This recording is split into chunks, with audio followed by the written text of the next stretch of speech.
Graças a paz, irmãos. Deus abençoe cada um de vocês, que esse tempo, de fato, esse tempo gostoso, venha sobre as nossas vidas, que de fato saibamos entender o que é esse tempo que estamos vivendo, entender o que é essa liberdade que Deus tem dado para cada um de nós, de poder vir à igreja e cultuar ao Senhor Jesus. Nós não temos sequer ideia da grandeza disso. Durante a semana, eu estive pensando, e é interessante essas coisas, Deus coloca sempre uma impressão no nosso coração daquilo que devemos falar, da mensagem que nós devemos trazer, mas Deus não nos dá tudo de uma vez. E no começo dessa semana, eu já sabia o texto que eu ministraria hoje.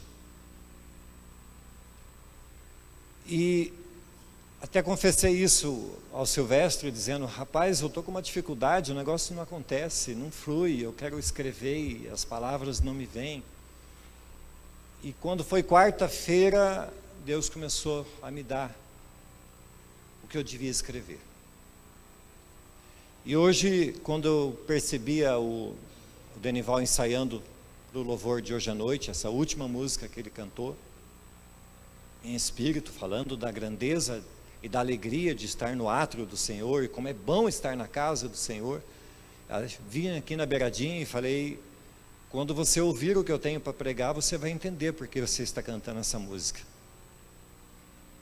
A alegria de estar na casa do Senhor, o quanto é bom estar na casa do Senhor e não ser impedido de estar na casa do Senhor. E o que eu venho pregar para vocês hoje é o Salmo 42. E eu quero convidar a igreja toda a ler o Salmo 42. Os irmãos da mídia podem colocar no telão.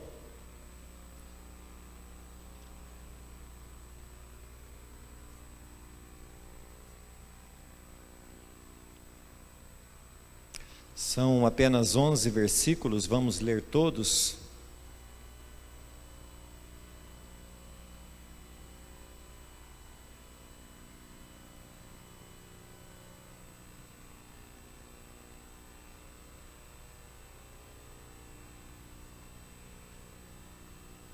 Amém, todos? Não esqueçam daquilo que eu sempre falo para vocês. Tragam suas Bíblias ou seus aplicativos, mas não deixem de trazer a Bíblia. Ela é importante para a vida de vocês. E por mais que você goste do seu aplicativo, acostume-se a trazer a Bíblia de papel. Basta um bloqueio e você fica sem a sua Bíblia no celular. Então acostume-se com a Bíblia de papel. Ela ainda é mais confiável. Mas vamos ler. Como suspira a corça pelas correntes das águas, assim por ti, ó Deus, suspira a minha alma. A minha alma tem sede de Deus, do Deus vivo. Quando irei e me verei perante a face de Deus? As minhas lágrimas têm sido meu alimento dia e noite, enquanto me dizem continuamente: o teu Deus, onde está? Lembro-me dessas coisas e dentro de mim se me derrama a alma, e de como passava eu com a multidão do povo e os guiava em procissão à casa de Deus, entre gritos de alegria e louvor, multidão em festa. Porque está abatido a minha alma? Por que te perturbas dentro de mim? Espera em Deus, pois ainda o louvarei. A Ele meu auxílio e Deus meu. Sinto abatida dentro de mim a minha alma. Lembro-me, portanto, de ti nas terras do Jordão, e no monte Hermon, e no outeiro de Mizar. Um abismo chama outro abismo, ao fragor das tuas catadupas. Todas as tuas ondas e vagas passam sobre mim. Contudo, o Senhor, durante o dia, me concede a sua misericórdia, e à noite comigo está o seu cântico, uma oração ao Deus da minha vida. Digo a Deus, minha rocha, por que te olvidaste de mim? Porque hei de andar eu lamentando sob a opressão dos meus inimigos? Esmigalham-se meus os ossos quando os meus adversários me insultam, dizendo, o teu Deus onde está? Por que está abatida, ó minha alma? Por que te perturbas dentro de mim? Espera em Deus, pois ainda o louvarei. A Ele meu auxílio e Deus meu. Bendito Deus, a tua palavra foi lida. Todavia, Senhor Deus, carecemos da sua misericórdia. Nós somos, de fato, Senhor Deus, muito fracos. Nós somos, de fato, Deus, muito insensíveis. E nós precisamos que o teu Espírito Santo revele o conteúdo desta mensagem aos nossos corações. Por isso, a confirmação do Espírito, a mensagem que Deus nos deu para pregar hoje, para dividir com os irmãos, o louvor que o Denival cantou, o salmo que a Maiara leu e o testemunho do Celso, de ser apontado, de alguém apontar o dedo e dizer assim, quem é você, cara? Quem é teu Deus? Olha aí a situação. Tudo, quando é feito diante de Deus, há uma confirmação. Nosso Deus não é um Deus de confusão. Nós servimos a um Deus claro, e um Deus que fala conosco e não nos leva a dúvidas. É um Deus que quando fala traz paz ao nosso coração, ainda que seja uma palavra dura, ainda que seja uma palavra para nos colocar no nosso devido lugar. Mas Deus fala e fala com imensidão de amor. Amém? Mas falando de salmos, eu vou fazer uma breve introdução. Atanásio, um dos pais da igreja, ele dizia assim, a maior parte das escrituras, os salmos, falam por nós a Deus. Partindo desse pensamento, verificamos a grande importância dos salmos em nossa vida. Podemos facilmente nos identificar com muitas das passagens, das experiências, das crises e também das alegrias que os salmistas escreveram. E assim, achar conforto em meios para vencer. E também orar ao Pai. Os salmos são orações na forma de poemas, escritos nas mais diferentes situações. Quando você estiver na sua casa, e você falar assim, mas eu não sei nem orar, o que eu vou falar para Deus? Abra a sua Bíblia, os salmos estão exatamente no meio. Abre a sua Bíblia e leia salmos. Salmos são os desejos do nosso coração, são orações feitas, inspiradas por Deus, para que nós pudéssemos lê-los hoje e assim orarmos a Deus.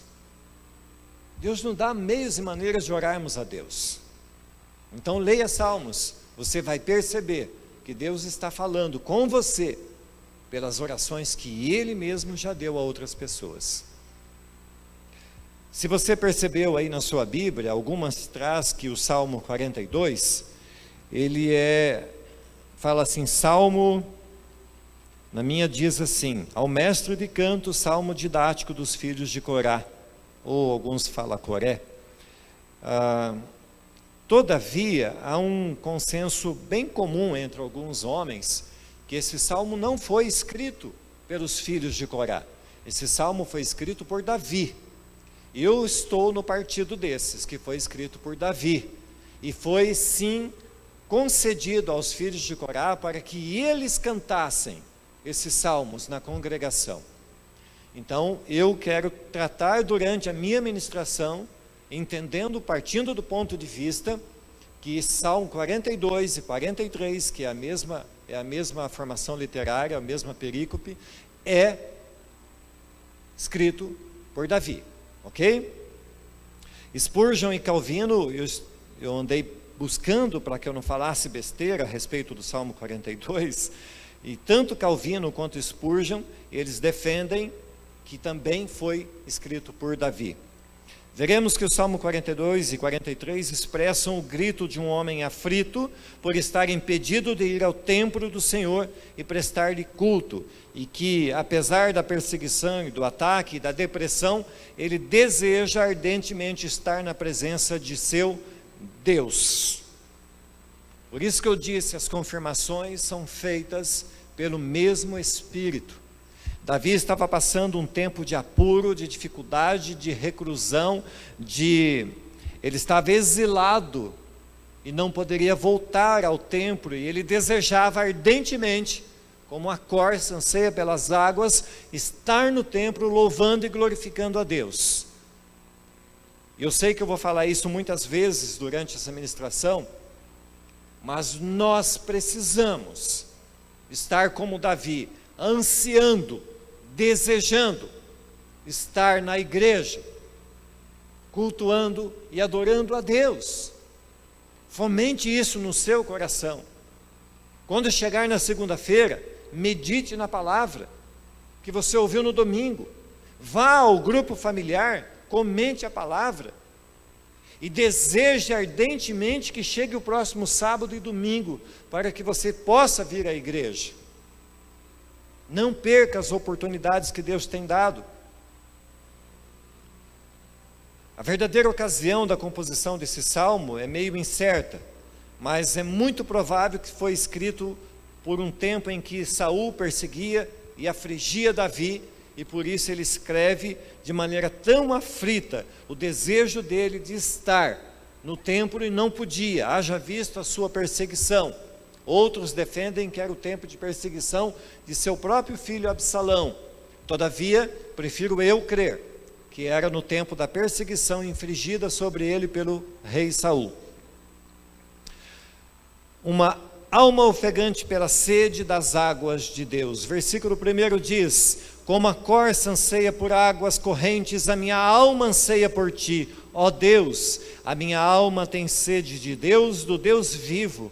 Quando poderei entrar para apresentar-me a Deus? Nesses primeiros versos, o salmista mostra-se emocionado com a possibilidade de visitar o lugar onde habita Deus. Observe, há uma interrogação: quando poderei entrar para apresentar-me a Deus?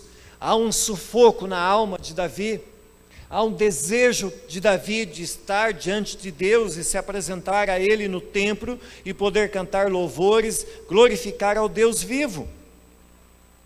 Se nós viajarmos um pouco pela Bíblia, nós chegamos ao Salmo 137, e o Salmo 137 nos revela uma verdade.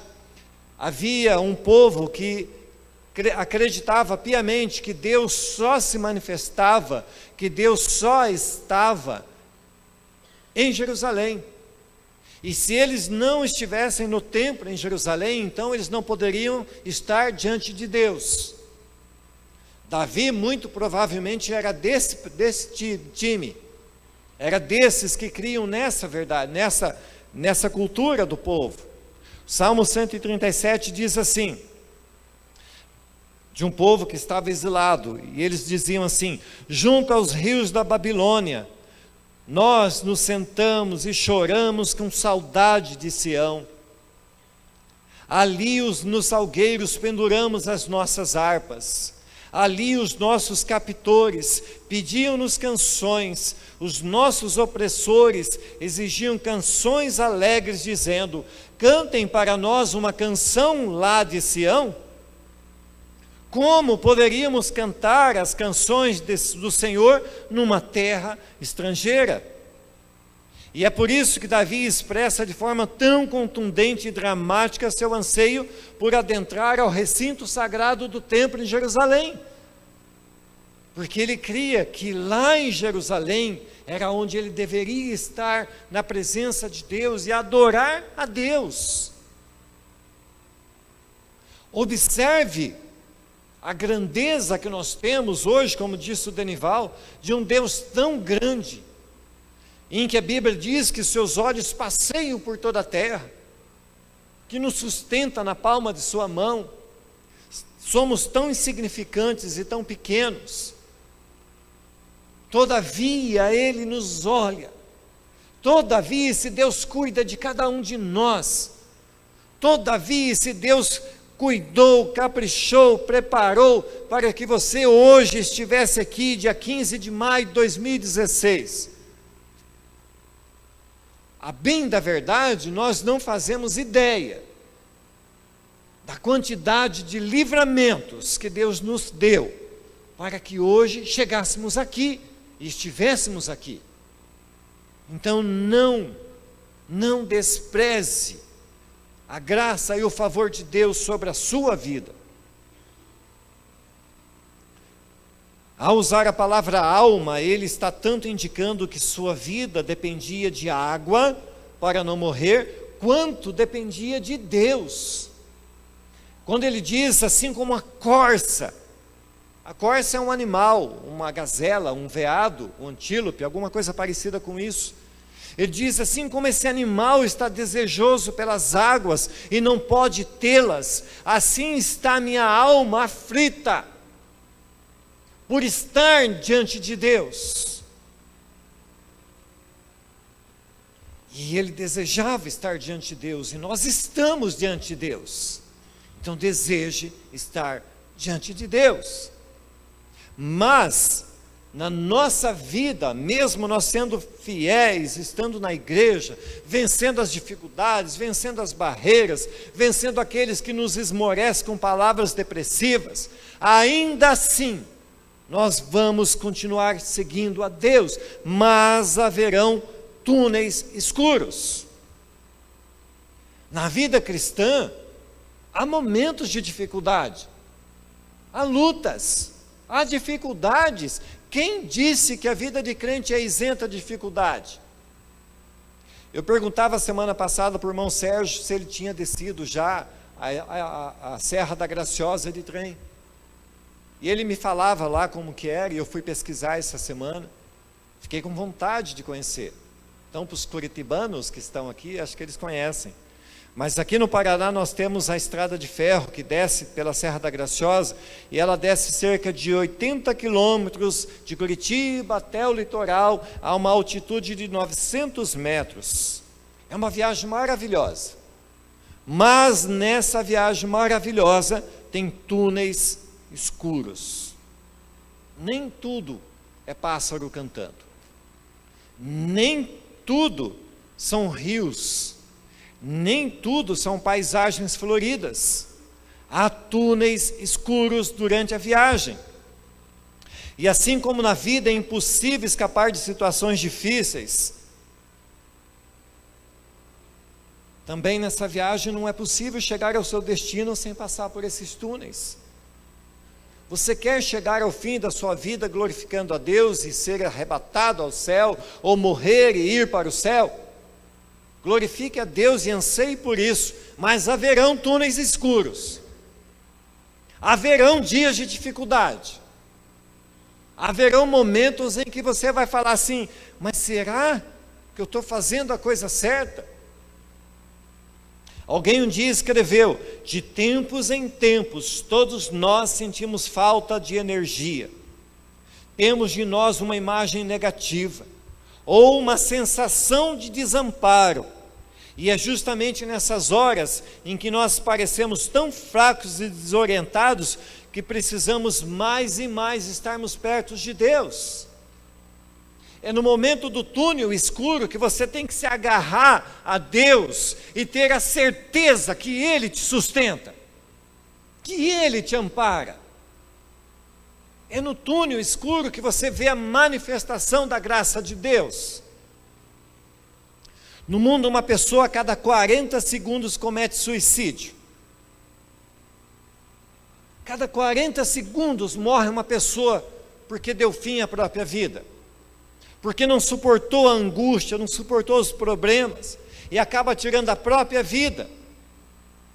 Por isso, essa ilustração de Davi nos apresenta um homem num momento de grande angústia e depressão, e seu desejo por estar no templo passa a ser algo impossível frente ao momento que está vivendo e a perseguição por seus inimigos.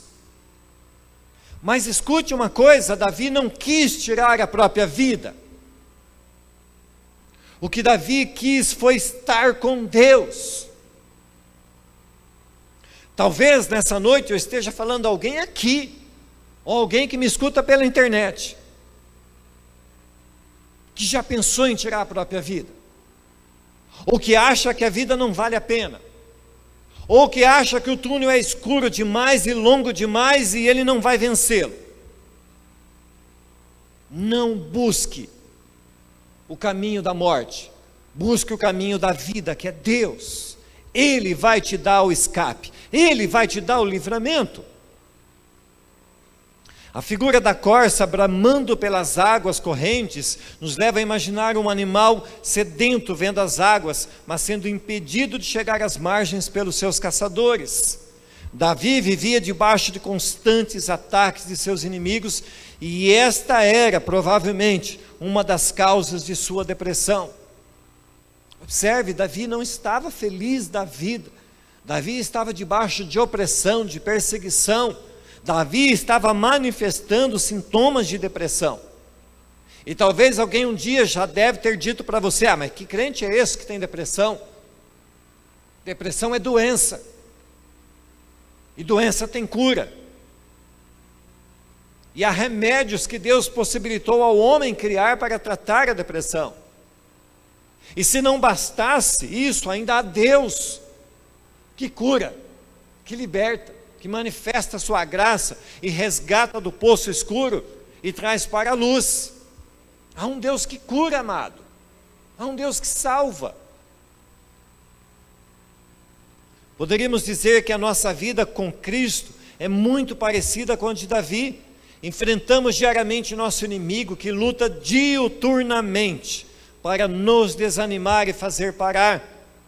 Estamos como quem desce a estrada de ferro da Graciosa. Ora são paisagens maravilhosas, ora são túneis escuros, onde no máximo que você vê no túnel escuro, o que você vê quando você está num túnel escuro? Imagine se você dentro do trem, num vagão, dentro de um túnel escuro, e você olha pela janela, o que você vê? Você mesmo refletido na janela. E você olha para o seu reflexo na janela e pensa: eu estou só no túnel escuro. Estou só. Mas de repente Deus te faz olhar para o lado e você vê que há um monte de pessoas dentro do mesmo vagão, olhando para as mesmas janelas escuras e vendo-se a si mesmos. E você percebe que você não está só. E que esse túnel vai passar. E que esse túnel vai acabar. Não deixe sua alma se abater. Vença. Entenda. Deus está conduzindo você, mesmo que em meio ao túnel escuro, que pode ser uma doença, que pode ser uma perseguição, que pode ser uma aflição. Deus está com você no túnel escuro. E por vezes pessoas entram em desespero por achar que cristãos não sofrem.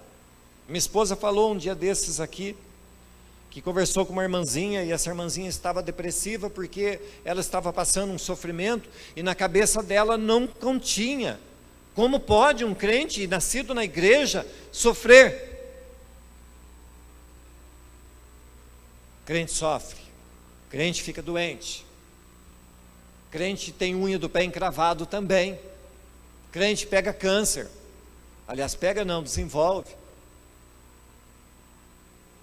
Mas há um Deus que sara, há um Deus que cura. A importância do crente não é no corpo, é na alma, é onde ele vai estar quando partir. Essa é a diferença do cristão que conhece a Deus e serve a Deus. Alguns esquecem-se que o próprio Senhor Jesus passou pela moenda do Getsêmani. O próprio Jesus estava lá sofrendo, solitário, pelo meu pecado e pelo seu pecado. Alguns acham que Deus, que Jesus, não se incomoda com o seu sofrimento. Mas Jesus disse: eu lhes disse estas coisas para que em mim vocês tenham paz. Neste mundo vocês terão aflições, contudo tenham ânimo, eu venci o mundo. Oh querido, Deus venceu o mundo. Deus venceu as trevas, para que você vença, para que você vá para o céu, para que você entenda que Ele é maior, que ele é superior à dificuldade. Na viagem da vida cristã, nem sempre o que vemos pela janela são flores e belas paisagens. Haverão dias escuros e dias difíceis. Versículo 2 diz: a minha alma tem sede de Deus, do Deus vivo. Quando poderei entrar para apresentar-me a Deus? Somente quem já esteve na presença de Deus e de alguma forma é privado de poder voltar à presença de Deus na igreja, sabe o que Davi estava dizendo aqui. Às vezes nós não valorizamos o simples fato de no domingo à tarde nós botarmos a nossa roupinha bonita. Os mais antigos diziam roupa do dia santo, e ir à igreja. Mas Davi está nos ensinando a importância e o valor de irmos à igreja. Só aqueles que são impedidos por uma doença, quando a igreja era lá no outro prédio, algumas pessoas ficavam na beirada do hospital, ali na janela do hospital, impedidas de ir à igreja e ouvindo os louvores ou a ministração pela janela, e desejavam estar lá e não podiam. O que tem te impedido de vir à igreja? O que impede alguns irmãos que deveriam estar aqui hoje, ouvindo essa palavra?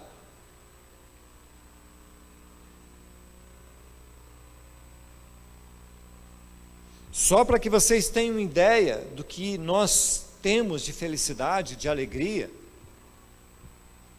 só num país, só na Coreia do Norte, só lá tem cerca de 50 mil cristãos presos em campo de concentração. Dados oficiais, fora os que nós não sabemos. Homens e mulheres que desejariam poder ter a liberdade de cultuar a Deus e ir à igreja, mas estão presos por confessarem que são cristãos. Só na Coreia, cerca de 50 mil cristãos. Nosso coração precisa ser instruído a suspirar pelas águas de Deus. Quanto mais nos achegamos a Deus, mais desejaremos estar perto dEle. Nossa alma não pode ser satisfeita por nada que este mundo possa dar. Por mais excelente, por mais gostoso, por mais maravilhoso, por mais esplêndido. Nada que esse mundo nos ofereça pode substituir estar na igreja, pode substituir estar na presença de Deus. Nada, absolutamente nada. Para o salmista, o simples fato de ir ao templo era estar perante a face do Deus vivo. Então devemos nos perguntar: por que somos tão facilmente desanimados de vir à igreja? Negociamos o culto por coisas pequenas: chuva, festa, jogos, sono, canseira. Não há motivo, a não ser que seja uma doença que nos põe de cama, que nos impeça de vir à igreja. Minhas lágrimas têm sido o meu alimento de dia e de noite, pois me perguntam o tempo todo: onde está o teu Deus? A distância e a angústia levaram Davi às lágrimas. O versículo 3 nos descreve alguém que não estava mais conseguindo se alimentar normalmente. Provavelmente essa expressão de Davi, onde ele diz que suas lágrimas eram seu alimento de dia e de noite, provavelmente Davi não dormia mais. Provavelmente ele não se alimentava mais. Quando ele diz: as minhas lágrimas, revela um homem em prantos, um homem desejoso de estar diante de Deus no templo, mas o sono lhe era roubado, a fome lhe era roubada por causa do seu anseio, do seu desejo de estar na igreja. Davi era um homem de guerra, é bem verdade, mas também era um homem emotivo, e nós precisamos nos jogar diante de Deus e chorar pelos nossos pecados, reconhecer que sem Ele e sem o seu perdão e sua misericórdia, não poderíamos suportar as opressões dos inimigos. Querido, se você um dia pensou que dá para servir a Deus sem frequentar a igreja, eu quero dizer para você que em muito pouco tempo você vai desanimar de Deus. O tema do nosso ano é que nós vivamos em comunhão. E a palavra do Senhor diz que é na união dos irmãos, é na comunhão dos irmãos que Ele ordena a bênção. Deus vai te abençoar na sua casa? Vai. Muito mais vai te abençoar na igreja. O grande perigo de você falar assim, não precisa ficar indo muito na igreja. O grande perigo é que você começa a negociar com o inimigo, que vai colocar diante de você um monte de propostas que vai te afastar paulatinamente da igreja. E quando você menos perceber, você está distante e se sentindo excluído, sem jeito para voltar. Então finque raízes, meu irmão. Não se afaste da igreja. Diariamente somos confrontados por pessoas que dizem: onde está o teu Deus? Você não é crente?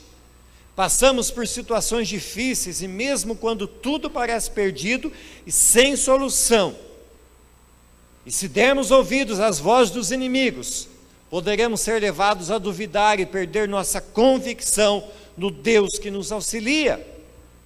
Quando começamos a emprestar os nossos ouvidos a vozes de desânimo, a vozes que criticam, a vozes que murmuram, a vozes que falam mal dos irmãos, a vozes que falam mal do pastor, a vozes que falam mal do diácono, a vozes que falam mal do irmãozinho do grupo de serviço, a vozes que falam mal da professora da IBI, você está negociando a sua intimidade com Deus. Não negocie, não empreste o seu ouvido. Há um ditado que diz: águas passadas não movem moinhos. Será? Versículo 4 diz: quando me lembro destas coisas, choro angustiado, pois eu costumava ir com a multidão, conduzindo-a em procissão à casa de Deus, com cantos de alegria e de ação de graças, entre a multidão festejava. Esse ditado popular é bem verdadeiro. De fato, águas que passam não podem mover moinhos. E eu até poderia usar isso aqui para chamar a atenção da igreja para o fato de que muitas vezes olhamos demais para o passado e esquecemos de viver o presente. Quantas vezes já ouvi gente dizendo: mas naquele tempo as coisas eram melhores. Mas naquele tempo lá atrás, no EBA, lá na igreja, era melhor. Lá na igrejinha era melhor. No tempo que eu era jovem lá na igreja, era melhor. E eu até, de fato, eu acredito que poderia ser. E eu também já vivi momentos incríveis que nortearam a minha vida espiritual. Todavia, esses momentos passaram. E nós vivemos o hoje. O passado já foi. Vivemos o tempo de hoje. E do mesmo jeito que a Bíblia diz: basta cada dia o seu mal, e você deve vencê-lo. A bênção de hoje é o que me sustenta para que o amanhã seja hoje. Porque o amanhã não existe. Quando chegar amanhã é hoje. Então viva intensamente o Deus hoje. Viva intensamente esse Deus, não fique olhando pelo retrovisor. Também não podemos ser pegos como o povo que saiu do Egito e tinha saudade das comidas. As cebolas do Egito, os alhos, lá nós tínhamos fartura. E podemos facilmente cairmos numa posição de murmuradores, e não podemos nos debruçar na janela e ficar vendo e divagando em pensamentos do passado, enquanto o presente está cobrando de nós atitudes. Naquele tempo, os jovens, isso ou aquilo. O tempo daquele tempo passou. Qual é a sua atitude para hoje? Qual é a sua proposta para Deus, para que você seja usado hoje? Você anseia em ser bênção nas mãos de Deus? Como disse a Arlene ontem, o seu comportamento lá fora, na faculdade, no trabalho, na escola, te avaliza a ser instrumento de Deus? E esse versículo 4 está chamando a atenção para um outro fato. Davi estava separado e impedido de ir ao templo, por isso ele suspirava como a corça, lembrando dos cultos que lá vivera e no momento está impedido. Davi lembra com saudade dos dias que ele ia ao templo, junto com uma grande multidão, cantando e louvando a Deus. De fato, temos desejado verdadeiramente ir ou vir ao templo? Estamos conduzindo, se não uma multidão, mas pelo menos alguns ao templo? Nosso louvor tem sido espontâneo, alegre e avivado? Temos desejado estar nos grupos e ser bênção na vida dos demais irmãos? As conquistas dos nossos irmãos nos fazem felizes? A Bíblia diz que nós temos que chorar com os que choram e nos alegrar com os que se alegram. Todavia, muitas vezes nos pegamos invejando o carro novo do irmão. Ir a um velório e chorar pelo morto com os outros que choram é muito fácil. Mas quando alguém logra êxito na vida, consegue uma promoção, passa num concurso, ganha um carro zero, você de fato se alegra com ele espontaneamente, verdadeiramente? Note que Davi está falando de uma multidão em festa, gritos de alegria e louvor. Ele sabia de sua importância como líder. Eu conduzia uma multidão em festa à igreja. Davi sabia da sua importância na liderança de pessoas. Amados irmãos, apacentadores, líderes dessa igreja, entenda o propósito de Deus na sua vida. Deus quer conduzir multidões à igreja pela sua vida. Entenda cada um de você, o seu papel no reino de Deus. Deus quer conduzir uma multidão à igreja, ao céu, pela sua vida. Então não esmoreça quando o túnel estiver escuro, mas creia, Deus é quem te sustenta.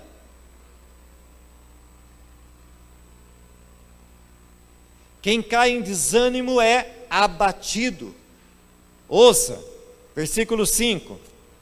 Porque estás abatido, a minha alma, e por que te perturbas dentro de mim? Espere em Deus, pois ainda o louvarei pela salvação que há na sua presença. Ó Deus meu, dentro de mim a minha alma está abatida. Porquanto me lembrarei de ti, desde a terra do Jordão e desde o Hermão, desde o monte Mizar, um abismo chama outro abismo, ao ruído das tuas catadupas. Catadupas são cachoeiras, são grandes quedas. Todas as tuas ondas e vagas têm passado sobre mim. Quando voltamos nossos olhos para esse grito de Davi, vemos o quanto ele estava aflito, quanto era pesado sobre ele o momento que ele estava passando. Mas são nestes momentos que podemos ver claramente quem é Deus e perceber o agir dele em favor dos seus filhos. Entenda, querido, entenda.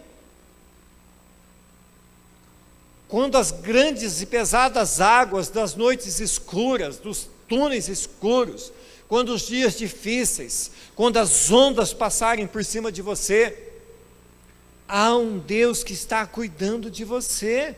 São nestes momentos que Ele olha e fala para você e te faz sentir filho. Há um cuidado de Deus pelos seus filhos, ainda que em meio a dor e sofrimento.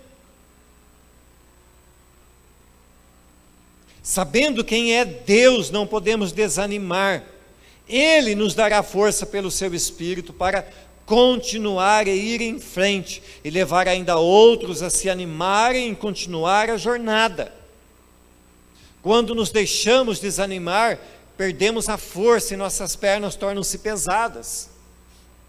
Você nunca se pegou assim? Aquele dia que te bate um desânimo, e você sente que parece que suas pernas estão pesadas, e você não tem ânimo, às vezes até não dá vontade de sair da cama.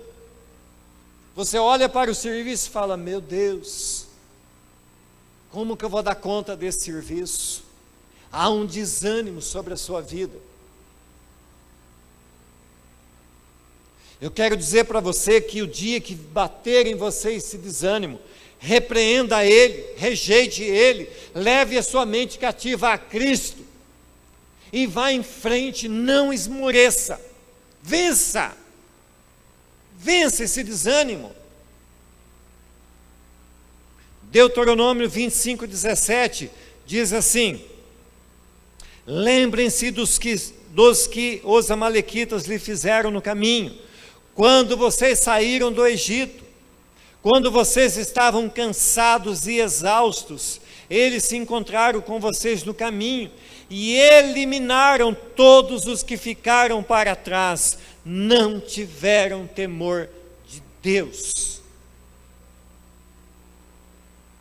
Imagine você no caminho, lá no povo que estava deixando o Egito, e de repente você olha para frente e só vê deserto, e não sabe nem aonde é que você vai, e você se desanima e se abate e cansa, e você se retarda no caminho. De repente o inimigo das nossas almas, representando aqui os amalequitas, observa que você se cansou, observa que você está fraquejando, observa que você esmoreceu, que você desanimou, que você começou a negociar com Deus, e ele vem contra você e te destrói.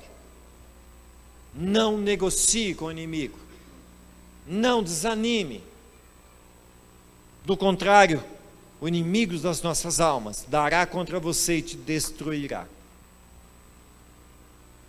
Creia no Senhor, por mais escuros e longos que pareçam os túneis, eles possuem um fim. E eu diria para você que Cristo não é a luz no fim do túnel. Cristo não é a luz no fim do túnel escuro. Cristo é a luz no túnel. Cristo é a luz que está em você. Você não é um ser iluminado. Você é um ser luminoso. Há uma luz dentro de você. E essa luz chama-se Espírito Santo. E é essa luz que te conduz para fora dos túneis escuros. Entenda isso e vença. Uma das coisas mais simples sobre os fatos da vida é que para ir aonde queremos ir, devemos apenas continuar caminhando. Caminhe, prossiga, não pare, não dê chance ao inimigo. No comecinho da minha conversão, há uns anos atrás, eu me assentava atrás de um balcão, onde eu vendia as bebidas, e eu ouvia o rádio, AM, Pastor Paulo, da igreja Só o Senhor é Deus, homem de Deus. E eu lembro de uma frase que foi dita assim: você não está aonde deveria estar, mas você já está muito longe da onde você estava. Talvez você olhe para a sua vida e fale: nossa, mas eu estou na igreja há tantos anos, e parece que eu não andei, parece que eu não cheguei aonde eu tinha que chegar. Não chegou mesmo, mas você está muito longe da onde você estava no dia que você conheceu a Cristo. Há uma jornada, e Deus está te preparando, capacitando, polindo e te preparando para uma obra que você ainda não sabe, mas Ele vai usar você. O salmista se volta para Deus e faz uma declaração de fé: espera em Deus, pois ainda o louvarei. Ainda que haja um sentimento de abatimento, que quem serve a Deus terá sempre uma esperança. É preciso fugir dos abismos. A palavra aqui diz que um abismo chama outro abismo. E nós não precisamos nos arriscar nos abismos. Nós temos que fugir deles. Abismos são perigosos e traiçoeiros. E quem muito se aproxima do abismo, corre o risco de cair nele. Então, se você está negociando com algum abismo, fuja dele. Não negocie com a beirada do abismo. Fuja. Abismos são perigosos. E um abismo chama outro abismo. E a palavra que foi usada aqui, o sentido disso, na verdade, é que Davi dizia: como vem sobre mim dificuldades? Quantos problemas vêm? Não dizem por aí que não tem, que a desgraça nunca vem sozinha? Puxa vida, hoje amanheceu, furou o pneu do carro. Aí de repente, quando eu vou dar a partida, a bateria não pega. Todavia, há um Deus que nos livra em todas as coisas. Todavia, às vezes um pneu furado significa o livramento na próxima esquina. Então não murmure, não critique Deus, não reclame, apenas aceite e creia que Deus está cuidando da sua vida. Davi sabia esperar em Deus, Davi cria em Deus e Davi confiava em Deus. Ele esperava, ele cria e ele confiava. Devemos buscar ao Senhor.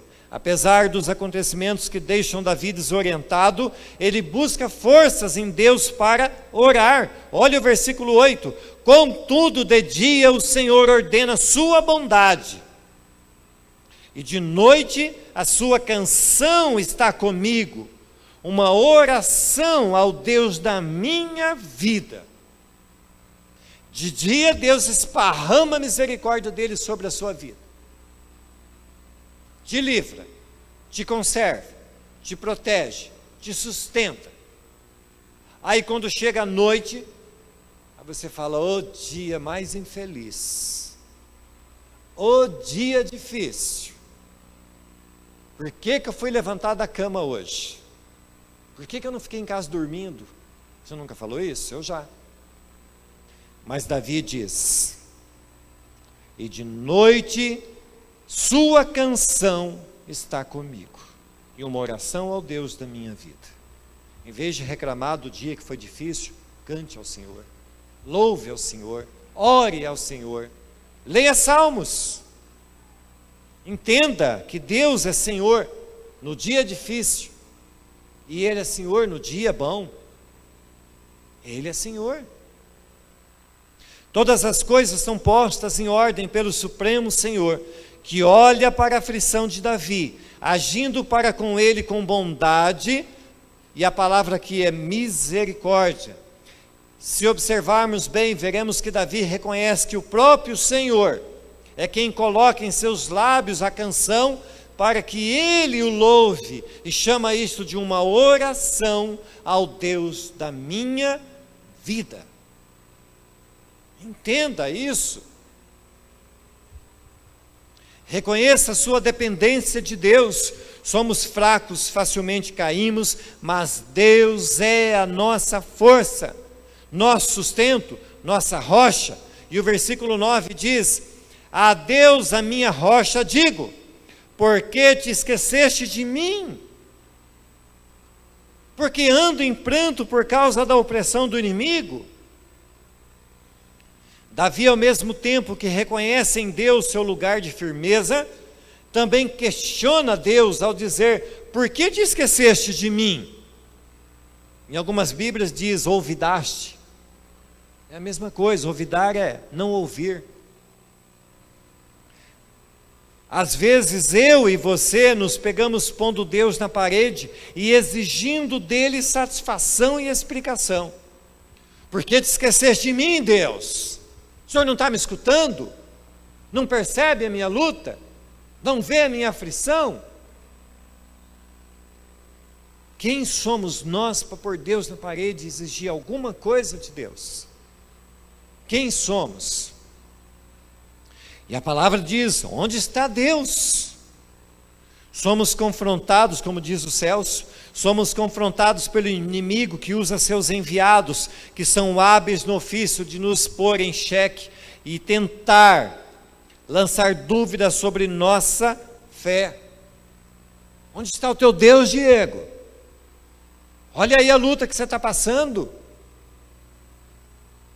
Aí o Diego olha e fala: o meu Deus é Senhor. O meu Deus provê o que eu preciso. O meu Deus cuida de mim. Versículo 10 diz: como com ferida mortal os meus ossos me afrontam os meus adversários, dizendo-me continuamente: onde está o teu Deus? Deus habita num alto sublime trono, lógico que habita. Mas ao mesmo tempo Ele garante que Ele trabalha por nós. Vou para o Pai, mas deixo-vos o meu Espírito Santo. Há um Deus que trabalha por nós. E como disse o Dene, se você acha que você é tão pequeno e insignificante, a ponto de Deus não se incomodar com você, você se enganou. Deus se incomoda com você. E tem mais, Deus trabalha por você. Deus opera em seu benefício. Deus cuida de você em detalhes. Isaías diz lá no 64:4, porque desde a antiguidade não se ouviu, nem com o ouvido se percebeu, nem com os olhos se viu um Deus além de ti, que opera a favor daquele que por Ele espera. Espera em Deus, porque a Ele nós devemos confiança. Há um Deus que opera em favor daquele que espera a Ele. Não esmoreça, espera a Deus. Entenda que esse Deus cuida de você, que livra você, que ampara você, que dá provisão para a sua mesa. Há um Deus que trabalha por cada um de nós. Todavia não podemos cruzar os braços e viver só na ênfase de que Deus é que faz. Não podemos esquecer que certas coisas são nossas obrigações. A nossa dependência de Deus não nos isenta de cumprirmos nossa parte. Não nos isenta. Imagine se você, lá no oceano, no seu barquinho, a vela arriada, e você orando a Deus: Deus, cadê o vento, Deus? Aí Deus manda o vento. Aí você fala: Deus, mas o barquinho não andou. Aí Deus fala: mas tu é folgado, hein? Pelo menos isso a vela. Deus pode estar falando para alguém aqui, ou para mim mesmo: eu te abençoo, eu te sustento, eu te dou minha graça, mas faça a sua parte. Não esmoreça. Deus é dono de todas as coisas. Ele produz o vento. O barquinho é dele, a vela é dele, nós somos dele. Mas nós pelo menos, temos que içar a vela da nossa vida e perceber que o vento do Espírito Santo está nos conduzindo a lugares que Ele deseja. Não esmoreça, não esteja com seu ânimo arriado, ice a vela do seu ânimo e espere o vento dele te conduzir. De repente, caindo em si, num solilóquio, Davi tem seus olhos descortinados e volta-se para Deus e grita, versículo 11, por que estás abatido a minha alma? E por que te perturbas dentro de mim? Espere em Deus, pois ainda o louvarei, a Ele que é meu Deus, socorro e o meu Deus. Davi questiona o seu próprio comportamento, perguntando para si mesmo a razão dele estar se sentindo abatido. Davi exorta a sua própria alma dizendo: espere em Deus. Sabe aquele dia que você está desanimado? Vai para frente do espelho e fala assim: se anima, cara. Vai em frente. Se algum dia você quiser vir aqui na igreja, nós temos uma sala da verdade. Temos a sala de oração ali e a sala da verdade aqui. Entra naquela sala ali, que é a sala da dança, toda cheia de espelhos. Fica sozinho lá 15 minutos orando a Deus e olhando para quem é o alvo do amor de Deus. E você vai entender quem é você lá nos espelhos. Olhe para aqueles espelhos, diga para eles se animarem, não se abaterem.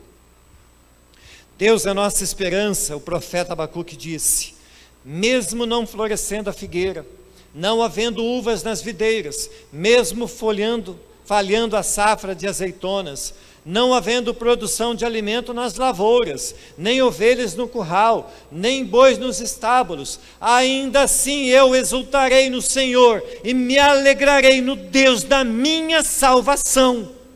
É esse Deus. Está faltando tudo? Espere, porque há um Deus que é o teu Salvador. Ele é o que sustenta. Nosso papel como novas criaturas em Cristo Jesus é continuar seguindo em frente, combatendo o bom combate, finalizando a carreira e guardando a fé.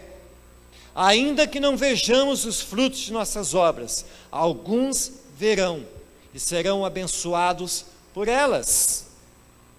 Talvez você esteja vivendo um drama assim. Eu faço, ninguém reconhece. Eu faço e meus filhos não reconhecem. Eu trabalho, ninguém me dá valor. Eu oro e parece que as coisas não mudam.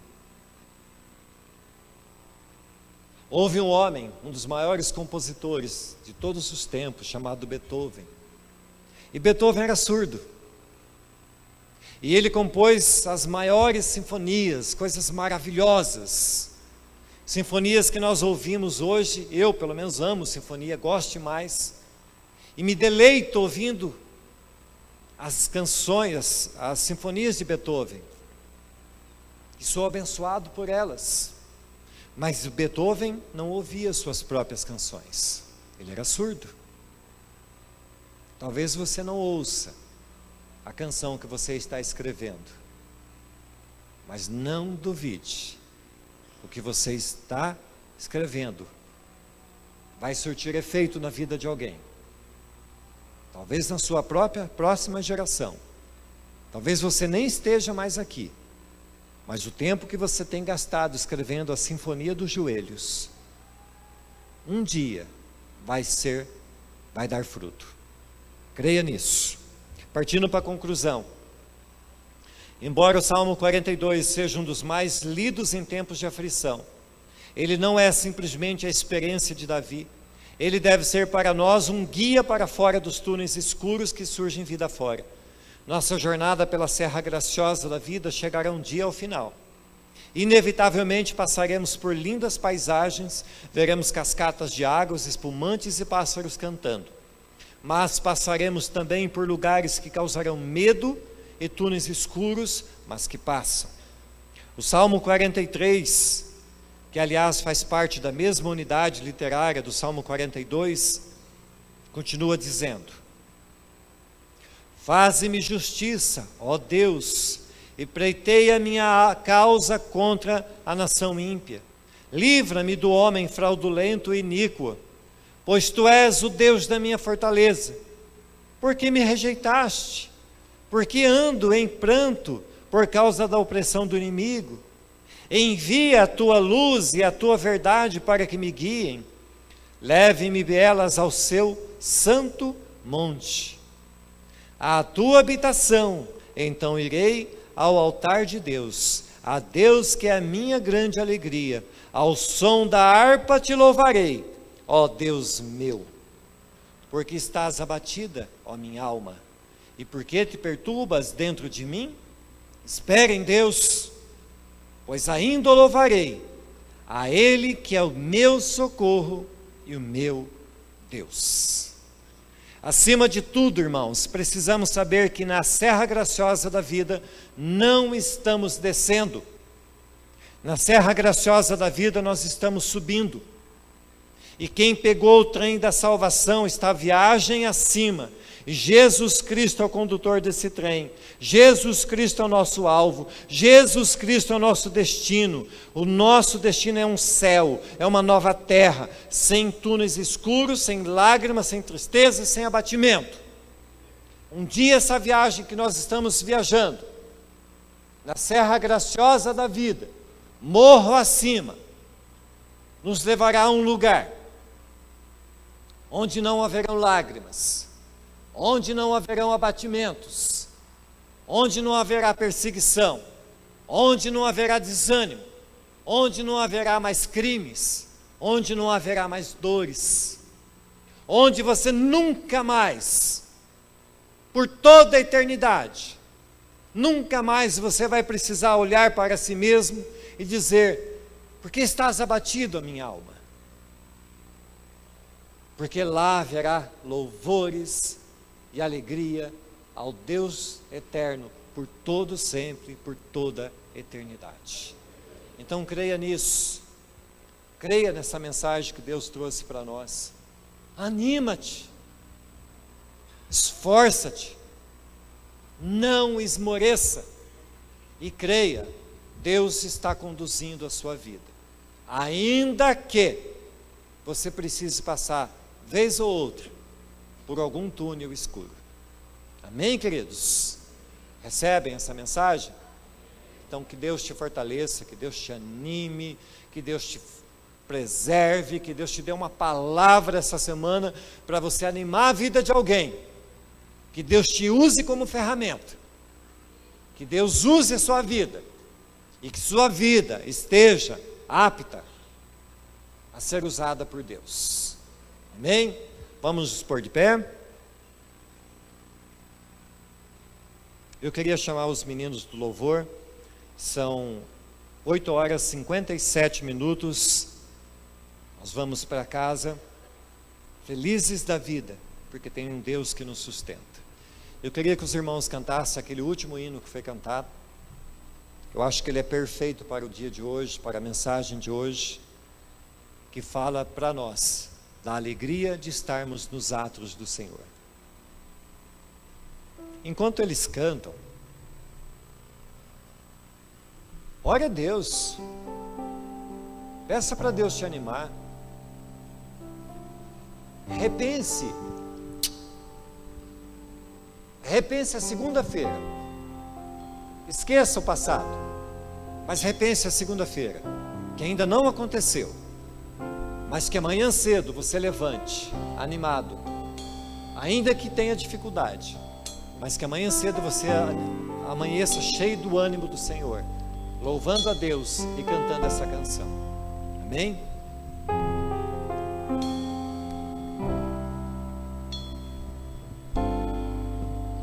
Em espírito, em verdade, te adoramos, te adoramos. Em espírito, em verdade, te adoramos, te adoramos,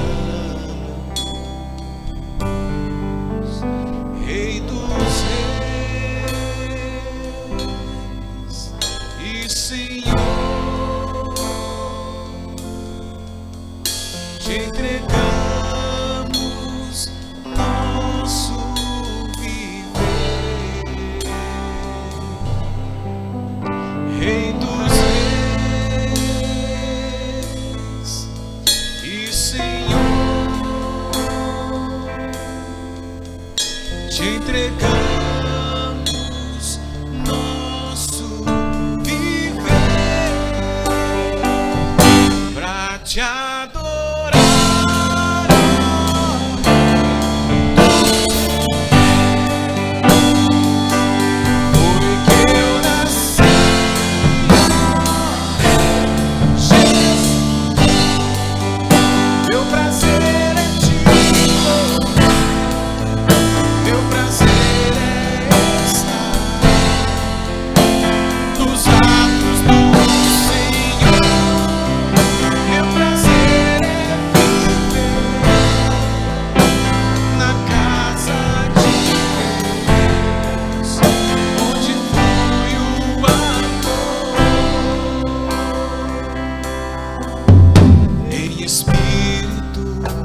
Aleluia!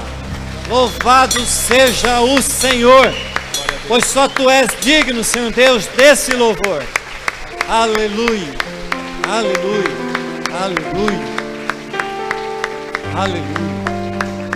Que verdadeiramente o nosso prazer seja estar nos átrios, na igreja.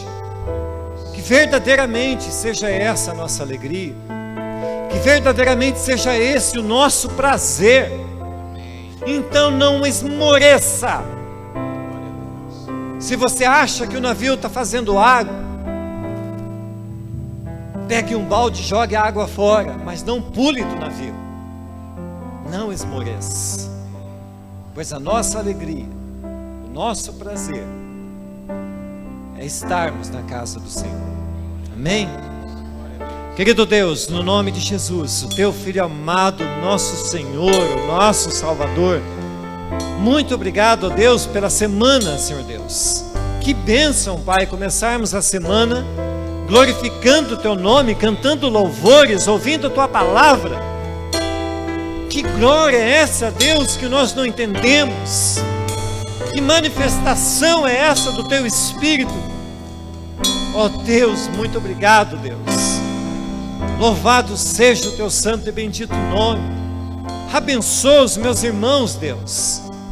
Coloque em seus corações um ânimo, Senhor Deus, uma vontade de viver, um desejo de estar na Sua presença, de fazer a Tua obra, de pregar a Tua palavra em tempo e fora de tempo.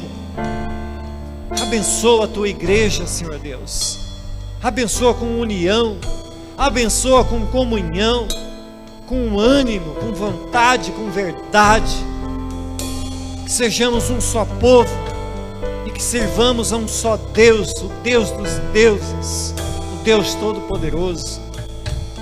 Abençoa a Tua igreja, Pai. Livra de todo mal. Abre portas, ó Deus. Abençoe os irmãos que estão em viagem. Abençoe aqueles, ó Deus, que estão distantes nas estradas, ó Deus. Abençoa cada um deles. Abençoa aqueles que estão precisando de emprego, ó Deus. Abre porta, Pai, eu te peço.